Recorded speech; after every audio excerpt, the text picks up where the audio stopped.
ओम शांति। आज का अव्यक्त महावाक्य 14 नवंबर सन 1979 से लिया गया है, जिसका शीर्षक है ब्राह्मण जीवन की निशानी है सदा खुशी की झलक। पार्टियों से अव्यक्त बाप दादा की मधुर मुलाकात। नेपाल। सभी बहुत दूर दूर से स्नेह के आधार पर खींचे हुए आ गए, जैसे बच्चे स्नेह की डोर में बंधे हुए अपने घर पहुंच गए हैं। ऐसे बाप भी इतना ही बच्चों को स्नेह का रिस्पांस दे रहे हैं। स्नेह का रिस्पांस क्या है? स्नेह का रिस्पांस है सदा अथक, सदा सफलता मूर्त भव। कभी भी माया आए तो यह स्थान, यह दिन, यह घड़ी, यह बाप का वरदान याद रखना, तो वरदान से माया मूर्छित हो जाएगी। आप लोगों के देश में भी ऐसे जंत्र मंत्र बहुत करते हैं ना, तो आप भी इस जंत्र मंत्र से माया को मूर्छित कर देना। बाप ने बच्चों को जन्मते ही कौन सा वरदान दिया है? अमरनाथ बाप का पहला वरदान है, बच्चे अमर भव। अमरनाथ की कथा सुनने वाले आप सब हो ना। यह खुशी होती है कि हम सबका यादगार अब तक भी चल रहा है। कल्प पहले का यादगार अभी भी देख रहे हो। अमरनाथ में आपका ही यादगार है। एक एक बच्चे की कितनी महिमा करें। जितनी आप सब ने द्वापर से बाप की महिमा गाई है, उतनी बाप अभी आप बच्चों की गाते हैं। रोज नया टाइटल देते हैं, तो महिमा हुई ना। बहुत बहुत लकी हो जिन माताओं को दुनिया वालों ने ठुकराया, उन्हें बाप ने ठाकुर बना दिया।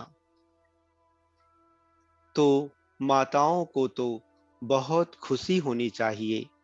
खुशी खुशी में चलने से थकावट फील नहीं होगी।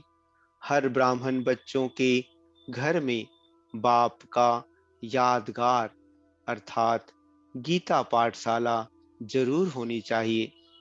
जैसे घर घर में राजा रानी का फोटो लगाते हैं ना, तो ब्राह्मणों के घर में यह विशेष यादगार हो। जो भी आए उसको बाप का परिचय देते रहो। अच्छा, आसाम। आसाम वाले तो बहुत बड़ी आसामी होंगे। बड़े आदमी को बड़ी आसामी कहते हैं। तो आप बड़े से बड़े लोग बड़ी आसामी हो। वह लोग अखबार में निकालते हैं कि कौन कौन बड़े हैं, हु इज हु। आप लोग तो जन्म जन्मांतर के लिए पूज्य बनते हो। वह तो आज हु इज हु की लिस्ट में है, कल साधारण प्रजा की लिस्ट में है। आप सदा से इसी लिस्ट में हो। सदा के पूज्य हो। आधा कल्प चेतना में पूज्य के रूप में हो। आधा कल्प जड़ चित्रों के रूप में पूजे जाते हो। तो सारा ही कल्प हु इज हु हुए। ऐसा नशा रहता है कि हम बहुत बड़े लोग हैं। किसी भी प्रकार की समस्या कमजोर तो नहीं बनाती। महावीर हो। बाप दादा भी बच्चों को देख खुश होते हैं कि कैसे कल्प पहले वाला अपना भाग्य ले रहे हैं। कल्प कल्प के तकदीरवान हो, ऐसी तकदीर कभी किसी की बन भी नहीं सकती। तो यह नशा और खुशी निरंतर रहे। बिहार सदा बहार में रहने वाला बिहार है। सदैव अपने को ऐसे अनुभव करते हो जैसे ऊपर से अवतरित होकर साकार सृष्टि में सेवा के लिए आए हुए हैं। जो अवतार होते हैं उनको क्या याद रहता है? जिस कर्तव्य के लिए अवतरित होते हैं वही कर्तव्य याद रहता है। अवतार आते ही हैं कोई महान कर्तव्य करने के लिए, तो आप भी किस लिए अवतरित हुए हो? विश्व परिवर्तन के कर्तव्य के लिए। तो सदा यह याद रहता है, कहीं भी रहते आपका मूल कर्तव्य विश्व परिवर्तन का है।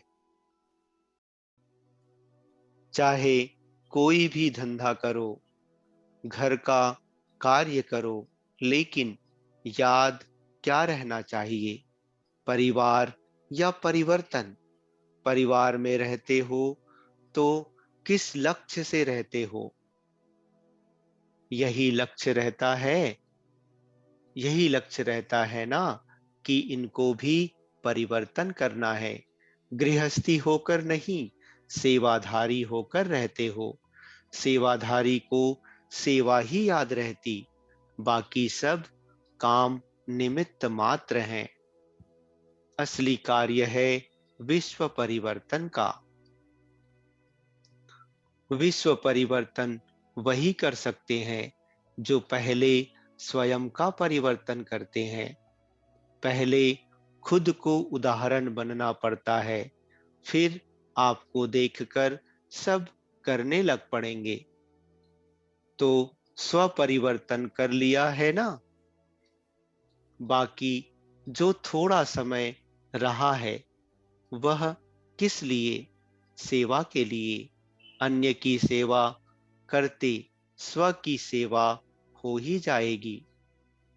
अवतार हूं यह याद रहे तो जैसी स्मृति होगी वैसा ही कर्म होगा।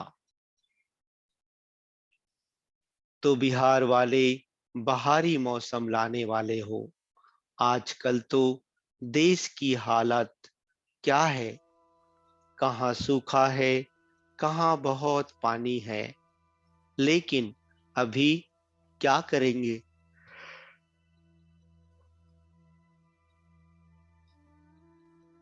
सदा बहार लाएंगे।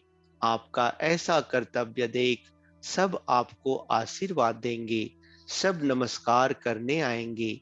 अभी तो कोई कोई गाली भी देते हैं, क्योंकि गुप्त होना। जब प्रत्यक्ष होंगे तो आपे ही सब नमस्कार करने के लिए आएंगे।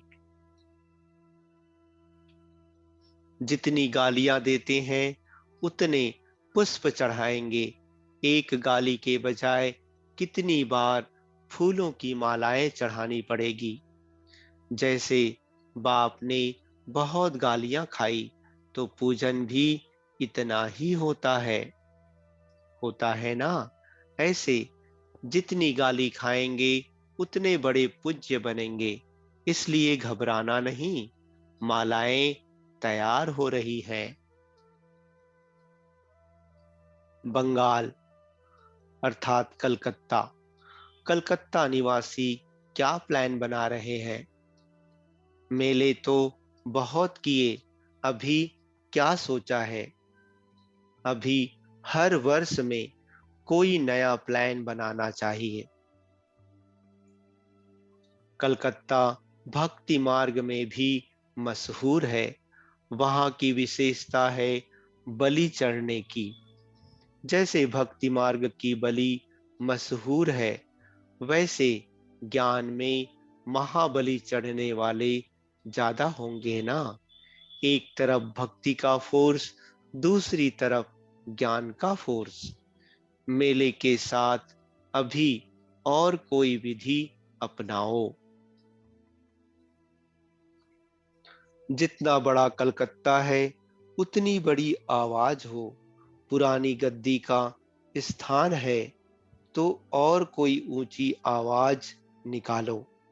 अच्छा, हर एक रोज अपनी चेकिंग कर तीव्र गति को प्राप्त हो रहे हो। संगम युग पर ही चढ़ती कला का चांस है। रोज अपनी चेकिंग करो।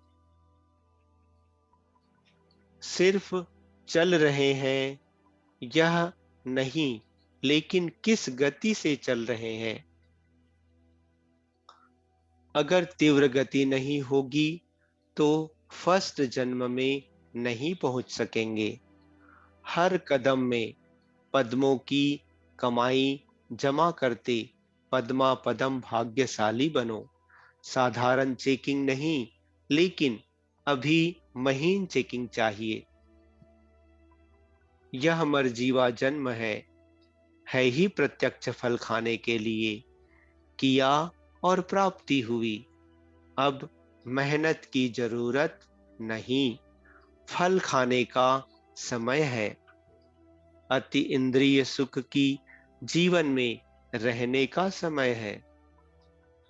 तो अति इंद्रिय सुख के झूले में सदा झूलने वाले हो ना। जो अभी सदा इस झूले में झूलते, वही श्री कृष्ण के साथ झूलेंगे। ऐसा पुरुषार्थ है ना। इसको कहा जाता है तीव्र पुरुषार्थ। तमिलनाडु। संगम युग पर बाप द्वारा जो खजाने मिले हैं, उन सभी खजानों को अच्छी तरह से जमा किया है। माया खजाने को लूट तो नहीं लेती। पहले भी सुनाया था कि डबल लॉक लगा दो। एक बाप की याद की और दूसरी सेवा। यह डबल लॉक लगाने से कभी भी माया खजाना लूट नहीं सकती। सदा भरपूर रहेंगे।